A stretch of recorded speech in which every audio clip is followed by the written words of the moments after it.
Hello, my name is Jason Leahy, Executive Director of the Illinois Principals Association. Appreciate you joining me for this IPA talk. And today we've got a few things to cover related to what's happening federally with Congress, the presidential election, all of that, as well as a veto session happening here in the state of Illinois. And so with me to talk about these issues, maybe a couple of other things, Brian Schwartz, Deputy Executive Director, General Counsel for IPA, as well as Allison Maley, Government and Public Relations here at IPA. So Brian and Allison, thanks for tuning in with me or talking with me here on these critical issues right now. So welcome. Hey. Thank you. Well, just great that you guys are so full of words already here today. So all right, where to begin? Where to begin? There we go. Well, there's a lot to cover, obviously, and people may have had their fill of certain things, particularly presidential politics after the election and everything related to the protracted time taking the counting into account, which is important just to make sure everything is in good shape. But we are sitting on what looks to be a Biden presidency here. And with that, we probably will be looking at, or not probably, will be looking at a change in who the Secretary of Education is, which will bring I'm sure, a new path, new course charted forward for that.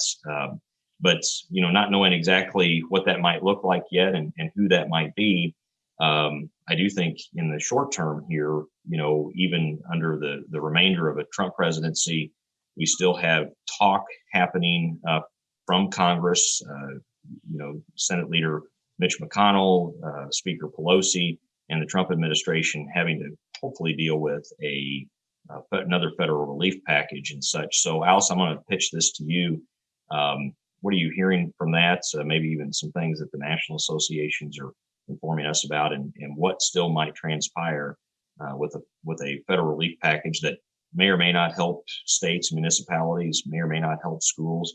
Kind of what are we looking at here with that? Yeah, I think actually our colleagues at NAESP we were supposed to meet last week, but they had delayed that until this week. So just to kind of wait and see, what had transpired over the last week or so. So still kind of waiting to hear from them about what they're hearing and what their ears are to the ground about what's happening on Capitol Hill. I think just, reading from media reports and the like, McConnell has said that I think there's a willingness to get a package done, but what scale and how much, I think, he's been pretty clear that it doesn't need to be as large as what folks on the other side of the aisle would like it to be. So what that means for schools, I think, is still unknown. I'm just, not anticipating a whole lot happening in terms of school relief, but, remains to be seen. And I think even with not only is the presidential race votes are still being counted, we still have, runoff elections in Georgia, some things that are still kind of up in the air. Even in Illinois, we've got at least one congressional race that's still pretty tight at the moment. So with all that kind of up in the air, I think there's no real solid plan as to what happens going forward. But I think there will be something, but to what extent and how that affects schools, it's still pretty unknown. Well, what I was somewhat encouraged by is that we may actually see it here before the end of the calendar year. I mean, once they weren't able to get things done before the election, there was talk about it getting pushed off to 2021 or waiting to see, who was in office, not knowing exactly what that means. But the fact that we might actually see something get done here prior to the end of the calendar year, I think is somewhat helpful, even if it's not at the scale. The Democrats in the House had put through a measure of $2 trillion or something like that. But we'll end up seeing what happens when that's all said and done. And I think where this links back to Illinois is just reminding everyone that the budget that the state passed here back in the spring was predicated on a $5 billion loan, possibly from the Federal Reserve that was needed, especially if the progressive income tax did not pass, which it did not pass, and quite resoundingly was defeated here. I think what I read this morning was maybe by 500,000 votes or so. Right. So again, not getting into the politics and the why, we'll let other pundits and things deal with that, but just considering what the reality of that might mean for schools. If we're not going to see, that replaced with a flat, income tax increase. And I'm not sure what kind of appetite there'll be for that. And depending on what federal money will be available, we might be looking at a tough budget year ahead, maybe even in this current fiscal year, possibly, of having to contend with lack of revenues and things. So school districts obviously are going to have to be taking that into account. And I'm sure that there may be discussions related to the budget here. If we do end up having a veto session, I'd like to get your thoughts on that, Allison, what you might be hearing related to that. And of course, if they don't discuss it here in November, they're sure going to have to start talking about it in the spring. So I'm saying all of those things to segue us from the federal stuff, which there's still some things to be figured out there, into what's going on here at the state and what we may or may not be looking at for veto session, which is scheduled to start next week if we do indeed have it. So, Allison, what can you tell us with that? Yeah, I think the logistics of veto session are, again, still up in the air. Obviously, the state is experiencing record numbers of COVID cases. Sangamon County is not excused from that. So we are still having our own issues here in the state capitol. And the willingness to bring that many people back to Springfield for an extended period of time, even if it's in the state capitol, in that kind of enclosed space, I think we're still waiting to find out if that is what the plan is going forward. It could be something like we saw back in May, where it was a very short session, 3 or 4 days. The House met at the Prairie Capitol Convention Center across town, not even across town, downtown still.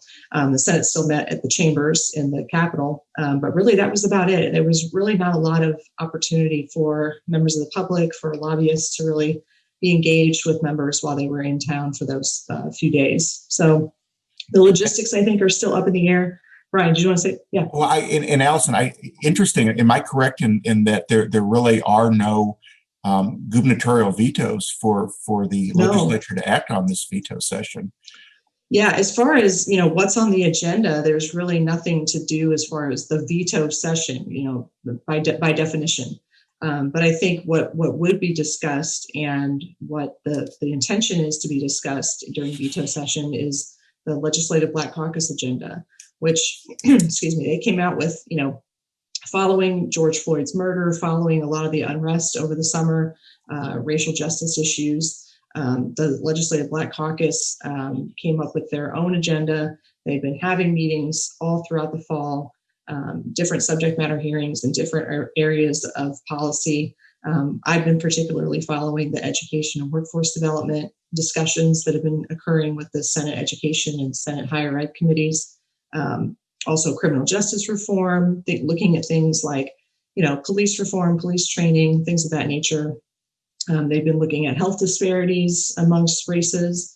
Even the Ag Committee has been meeting and talking about things like food deserts and things of that nature that still affect different communities across our state. So they have a robust agenda. I think what the thing we are waiting on is to what will that look like when it comes to legislation. There's been no bills filed that I'm aware of. I've got trackers set up to be alerted when they do, but have not seen anything at this point. We know some of the topics that they've been discussing, things like lowering the compulsory age to 5, some kind of a sort of a mandatory retention effort among early grades in elementary school for reading purposes. Expanding foreign language opportunities, AP, dual credit opportunities, things of that nature. So, we know about the topics, but we haven't seen anything in writing as far as what that means for statutory changes. But there's been a definite, willingness and push from the Legislative Black Caucus to have those things addressed during veto session, sooner than later. But I think, with COVID, of course, everything is kind of dependent on that and who can show up and who wants to show up and what that looks like when the time comes. Allison, before we were all put in lockdown, timeout and restraint was a big issue. Do you see that coming up in veto session at all? I do. We've been in contact with some colleagues that had been working on some changes to that legislation as well. Of course, this was something that was, brought up back in the spring. There was an attempt to try to get some language into the education omnibus bill that we were not entirely, on board with at the moment back then, but I think we're in a better place now. I've seen some drafts. I think there's a few things that still need to be tweaked a bit, but I feel like we're in a pretty good shape as far as what that legislation will look like. And I know the state board wants to get that done too, to kind of keep them on their timeline for rule changes, because there will need some rule changes with that legislation. I think probably the biggest thing that would change was that prone restraint would be prohibited. So, with the rules that they adopted, when was that? Back in the early spring, winter, they allowed for prone restraint for a certain period of time. And that window is escaping me at the moment, but I think there was a year-long period to kind of see how that goes and allow that for a shortened period of time, but that would be completely prohibited in this legislation. Sure. And I think another thing that's important is with the state board's rules that passed, we see an increased training requirement for anyone that is either on the crisis management team or supervising timeout and restraint rooms, and want to make sure that school districts are aware of that they get their staff trained appropriately, because that's where the lawsuits are potentially going to come from if individuals haven't met the training mandate and then are dealing with children. Brian, I see your lights turning off there in your office, so it may be time to leave here already today. So those motion sensors. So, Allison, as far as Veto, we've got a couple of days currently scheduled for next week, and then a few days after Thanksgiving, correct? Right. The 3 days, Tuesday through Thursday before Thanksgiving, and the Tuesday through Thursday after Thanksgiving. So again, with the numbers where they are right now, as far as COVID cases here locally across the state, and then even following, that holiday week, I know a lot of schools are kind of taking that into account and, having these adaptive pauses and things like that, and trying to kind of, send everybody back home for a short period of time to account for that. But that's the calendar for right now. So we'll see. So, Allison, even though we're dealing with the pandemic still and having to account for that when we think about principal for a day visits or other ways of engaging legislators, that is still happening. You want to talk to us just briefly about, what we've got as far as school leaders working to still stay engaged with their elected officials? Yeah, of course. As you might expect, like you said, principal for day visits are a bit down from what we normally have in a regular times, regular year. But I think there's been still a lot of principals that are willing to engage with legislators in some fashion. And there's been a lot of legislators that want to still stay engaged and, be a part of visiting a school, whether it's through Zoom or a Google Classroom or, coming into the building to meet with the principal and kind of see what remote learning looks like from the back end. So I think that's been good for a lot of legislators to kind of see what that looks like from, the administrator and the educator's perspective. Because of course, a lot of, I think all administrators and most teachers are still in the buildings, doing their lessons from their classrooms. So it's been, I think, a good opportunity for them to see that on both sides of it. If they have children of their own and they're seeing the remote side of it or hybrid, it's good to see the other side of it as well. We've also had a few regions that have stepped up and said that they wanted to engage with legislators in sort of a town hall type, I think a lot of Starved Rock in particular, used to have a legislative breakfast every year. It was a really nice event. They had their members of Congress and members of the legislature, the state legislature, come in and just discuss what was going on currently. That's really not an option at the moment, but we had a really good discussion, I think, with members of the GA from that region. We have one coming up with Three Rivers. And of course, if anyone else is interested in taking part in something like that and planning that for their region, we'd be happy to help arrange for something like that. I think it's a good opportunity. Zoom, for all we've been doing, since March, I think Zoom has opened up a lot of opportunities for people to not have to travel and, still interact with people from afar in a perhaps more convenient way. So, if there's folks that are out there, the members out there that want to kind of engage in that way, we'd be happy to help set that up. Yeah, what I've recognized is, participating in some of those meetings or events, we've actually probably had better attendance because individuals have been able to video conference in through Zoom or whatever platform we're using in that way. So terrific. Well, thanks, Allison. Appreciate the updates related to Veto Session. So for both of you, and I'll pitch this first to Brian, but this is the time of the year that we publish and send out to all of the members our legal and legislative update. And so, Brian, just kind of curious what we can expect when that gets to us in the mail this year. Sure. So this is a publication that we've been producing and printing for for about 12 years now. And what we try to do is take everything that we can find that impacts the building level, court cases, legislation, administrative rules, federal announcements, and put them into one publication. And I think it's particularly important this year because with COVID and everything being focused on dealing with education during COVID, I think a lot of the other stuff gets forgotten about. And the publication won't be as voluminous this year, it won't be as large, but certainly a lot of important things in there that school officials need to make sure that they are knowledgeable of. And individuals can expect that in their mailbox, hopefully by the end of November. Voluminous, is that today's word for the day, Brian? It is. Can you spell that? No, I'm not even going to try. Not now, anyway. That's for sure. Well, grateful for both of your efforts related to that publication and doing a nice job with that every year. Another document that we're going to make available digitally. We're not going to send hard copies to all the members, but we are working to provide hard copies to key members of the General Assembly, those that sit on ed committees.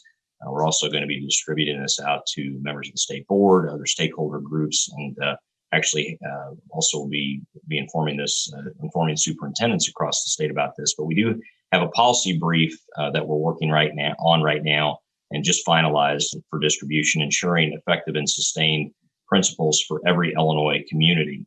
Understandably, we know that the teacher pipeline has received a lot of attention here over the last couple of years, and that the numbers of individuals that are, entering into the education profession has really started to go down and drop in pretty dramatic ways. But what we want to make sure of is that we don't lose sight that the principal pipeline is under significant pressure as well. Just a couple of key statistics that I share with people is one, and this comes from the Illinois State Report Card, that I believe it's 67% of schools in the state. It's either 57 or 67. So my apologies, but that gives you a reason to read the brief, because then you can fact check me here. But I believe it's 67% of schools in the state of Illinois have had two or more principals in the last 6 years. So that's quite a bit of turnover.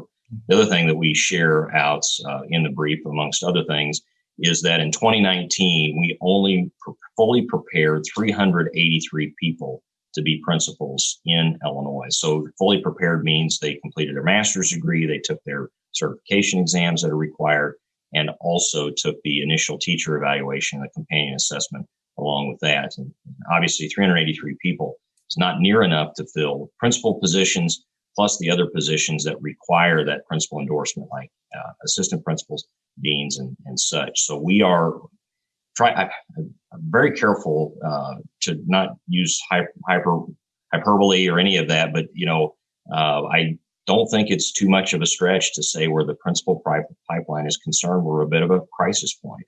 And so with this policy brief, not only do we discuss the importance of the principalship and what the school leaders do for their schools, both good and bad, depending on the kind of leadership that you have. We talk about the concerns that we've got related to the pipeline, but then we also provide some recommendations for resolutions to that. One is to deal with stopping the bleeding.